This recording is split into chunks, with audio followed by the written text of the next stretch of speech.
اعوذ باللہ من الشیطان الرجیم بسم اللہ الرحمن الرحیم۔ سورہ ال عمران کی پچھلی درس میں آیت نمبر 76 میں ایک تو انسان نے عالم ارواح میں اللہ تعالیٰ سے عہد کیا، الست بربکم قالوا بلا۔ دوسرا، جب وہ اسلام میں داخل ہوتا ہے اور شہادت کا کلمہ پڑھتا ہے، اشہد ان لا الہ الا اللہ و اشہد ان محمدا عبدہ و رسولہ، تو یہ ایک وعدہ ہے۔ اس وعدے کے پیچھے بھی پورا قرآن ہے، اور اسی قرآن کے مطابق سنت کے طریقے سے اس پر عمل کر کے زندگی گزارنا، یہ وعدہ ہے۔ آیت نمبر 77 میں جو لوگ اللہ تعالیٰ سے یہ کیا ہوا وعدہ اور اپنا ایمان تھوڑی سی قیمت لے کر بیچتا ہے، تو ایسے لوگوں کا آخرت میں کوئی حصہ نہیں۔ اللہ تعالیٰ نہ تو ان سے بات کرے گا، نہ ان کی طرف دیکھے گا، اور نہ انہیں پاک کرے گا، اور ایسے لوگوں کے لیے دردناک عذاب ہے۔ یہ ان لوگوں پر کاری ضرب ہے جو اس دنیا میں شہادت کا کلمہ تو پڑھ لیتے ہیں، ان کے اندر روح میں بھی حقیقت موجود ہے کہ وہ کس مقصد کے لیے یہاں آیا ہے اور کس وعدے پر اللہ تعالیٰ نے اس کو یہاں بھیجا ہے، اور اس کے باوجود اگر وہ اپنے دین کو تجارت کے طور پر استعمال کرتا ہے اور جو ایمان اس کے دل میں ہے اس کو بھی بیچ ڈالتا ہے، تو پھر ان کے لیے، ایسے لوگوں کے لیے پھر دردناک عذاب، چاہے اللہ تعالیٰ تو اس دنیا میں دے، چاہے تو آخرت میں اس کے لیے تیار رکھے۔ اب یہ تو ہر انسان کو اس آیت کو سمجھنے کے بعد غور کرنا ہے کہ کیا وہ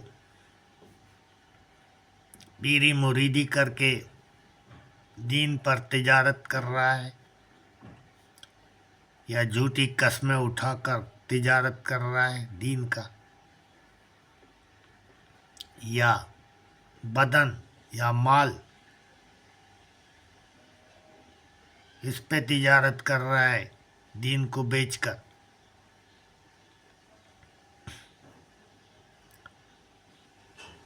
تو ہر انسان کو جو کچھ اعمال وہ کرتا ہے اس کو معلوم ہوتا ہے، تو ان کے لیے یہ خبر ہے کہ خاص دین کو چھوڑ کر اگر کوئی اس دین کو استعمال کر کے اور اپنے ایمان کو استعمال کر کے اس دنیا میں زندگی بسر کرے گا تھوڑی سی قیمت کے لیے، دنیاوی تھوڑے سے فائدے کے لیے،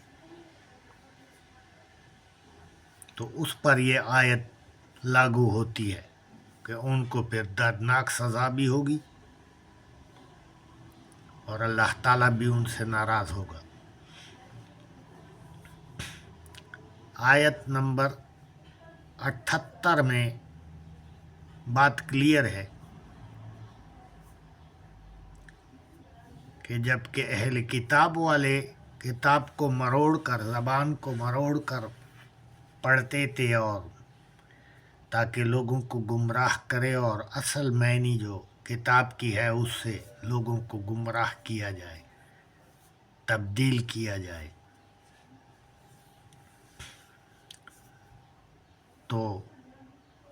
یہ لوگ جو ہے نا اللہ تعالیٰ پر جھوٹ جان بوجھ کر جھوٹ بولتے تھے. تو اس سے یہ سبق ملتا ہے کہ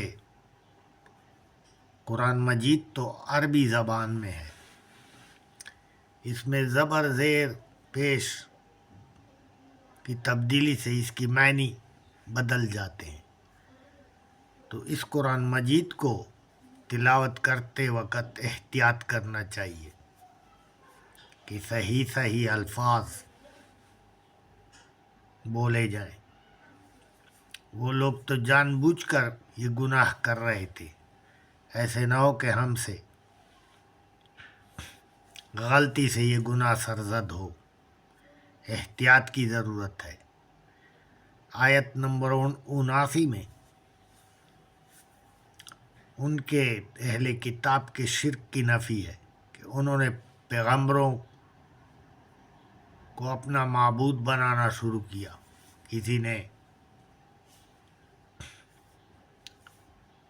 پیغمبروں کو معبود بنایا، کسی نے اللہ تعالیٰ سے منسوب کیا کہ عیسیٰ علیہ السلام کو ان اہل کتاب والے نصارہ نے نعوذ باللہ اللہ تعالیٰ کا بیٹا بنایا. اسی طرح عزیر علیہ السلام کو یہودیوں نے. تو اللہ تعالیٰ نے ان کو کلیئر کر دیا کہ پیغمبر تو ایسے نہیں ہوتے. پیغمبر کو تو اللہ تعالیٰ جن کو پیغمبری دیتا ہے، کتاب دیتا ہے اور حکمت دیتا ہے، ان کو تو اللہ تعالیٰ چن لیتا ہے اور اللہ تعالیٰ اس کی رہنمائی کرتا ہے. وہ تو کسی سے بھی یہ نہیں کہہ سکتا کہ تم اللہ کو چھوڑ کر میری بندگی کرو، بلکہ وہ لوگوں کو یہی تعلیم دیتا ہے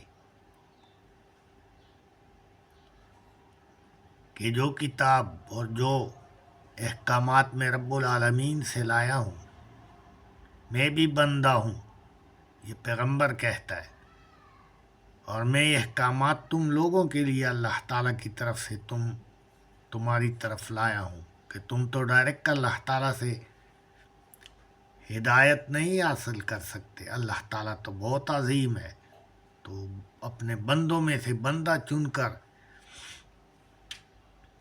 ان کو خاص کر کے اپنے احکامات بھیجتا ہے. تو وہ لوگوں کو اللہ تعالیٰ کے احکامات کے مطابق تعلیم دیتا ہے، شرک سے پاک تعلیم. اور یہ جو لوگ غلط طریقے سے لوگوں کو گمراہ کرتے ہیں اور اللہ کو چھوڑ کر اوروں کو معبود بناتے ہیں یا اللہ تعالیٰ سے کسی کو منسوب کرتے ہیں، تو یہ جھوٹے ہیں. اللہ تو واحد لا شریک ہے، قادر مطلق ہے، کل شیء قدیر ہے، غالب ہے، العزیز ہے، الحکیم ہے. اسی نے اس کائنات کو پیدا کیا ہے اور وہی اس کو چلا رہا ہے. اس کائنات میں اس کے علاوہ کسی کا کچھ حصہ نہیں، سب نے فنا ہونا ہے. اس پوری کائنات نے اللہ تعالیٰ کے حکم سے فنا ہونا ہے. ایک اللہ تعالیٰ کی ذات تھی، ہے اور رہے گی، الحی القیوم ہے.